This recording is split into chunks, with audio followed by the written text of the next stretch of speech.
Eva Perón, c'était une femme issue d'un milieu pauvre qui souhaitait devenir comédienne. Je pense théâtre, je pense cinéma, mais je me vois sur du papier glacé. Quand je suis parti en Argentine, je me suis aperçu en posant des questions à plein de gens que la réponse que j'attendais sur Eva Perón n'était pas très claire. Un fantasme, un espoir, qui sait? Elle était très aimée et en même temps très détestée. Moitié sainte et moitié salope.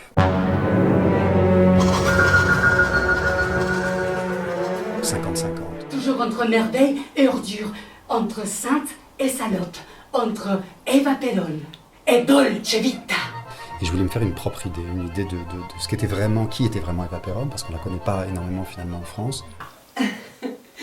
Première dame d'Argentine dans les années 45-50, qui a rencontré le militaire Juan Perón, qui à ce moment-là était ministre de la guerre et qui est devenu plus tard vice-président. Les catastrophes naturelles sont épouvantables.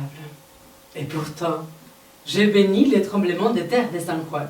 Sinon, comment l'aurais-je rencontré? Alors elle marche un petit peu dans les milieux du cinéma, de la radio. Je joue faux.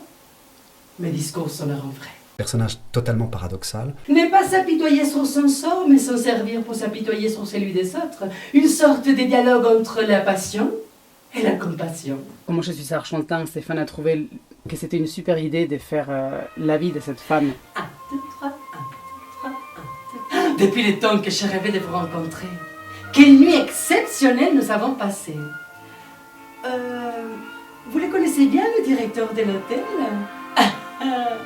J'ai envie que les Français découvrent ce personnage différemment. Et depuis quand les actrices doivent-elles payer pour s'habiller? On se prend un petit dessert? Pour moi, en tant qu'argentin, c'est quelque chose qui me rend...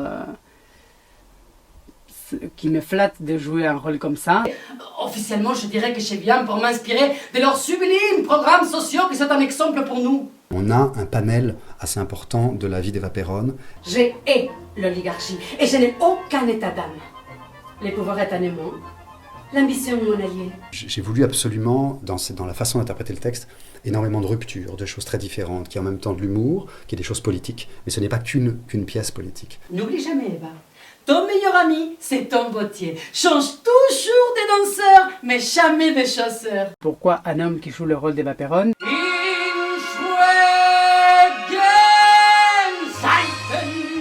Parce que Sébastien est quelque chose de très étrange et de très rare. Je ne peux pas vous répondre parce que pour cela il faut regarder le spectacle, parce qu'il y a quelques surprises à découvrir. Alors venez. Y volverán de otra gente las luces de